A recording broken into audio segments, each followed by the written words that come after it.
கம்ருதீன் பெண்கள் கிட்ட தொடர்ந்து நடந்துக்கிற விஷயம்.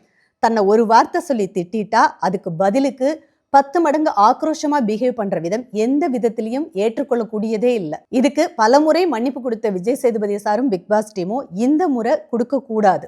கம்ருதீனுக்கான பனிஷ்மெண்ட் என்ன அப்படிங்கிறது தான் எல்லாரோட கேள்வியும். ஒரு பொண்ணு வேணும் அப்படின்னா அது பிக் பாஸ் ஷோ அப்படிங்கிறத தாண்டி தோப்புக்கரணம்லாம் போட்டார் அவர். அதே ஒரு ஆள் வேண்டாம் அப்படின்னா என்னெல்லாம் பேச முடியுது கம்ருதீனுக்கு. பார்வதிக்கு கொஞ்சமாவது நன்றி உணர்வு இருந்திருக்கலாம். ஏன்னா கம்ருதீன் எதிர்த்து சண்டை போட்டு கடுமையான வார்த்தைகளை பேசி அடிக்க வர மாதிரி நீ வந்த டொமஸ்டிக் வயலன்ஸ் தான் எனக்கு நடந்தது அப்படின்னு சொல்லி அழும்போது ஒரு 2-3 நாள் கூடவே இருந்து பேசிக்கிட்டே இருந்ததெல்லாம் சாண்ட்ரா தான். அந்த நன்றி உணர்ச்சி கொஞ்சமாவது இருந்திருக்கலாம் இன்னைக்கு இந்த காருக்குள்ள இருந்து சாண்ட்ராவை தள்ளி விட போது. இல்லை பாதுகாப்பாக பொறுமையாக தள்ளி விட்டுருக்கலாம். நீங்கள் உங்கள் ஸ்ட்ராட்டஜி உங்கள் கேம் அதெல்லாம் ஓகே தான்.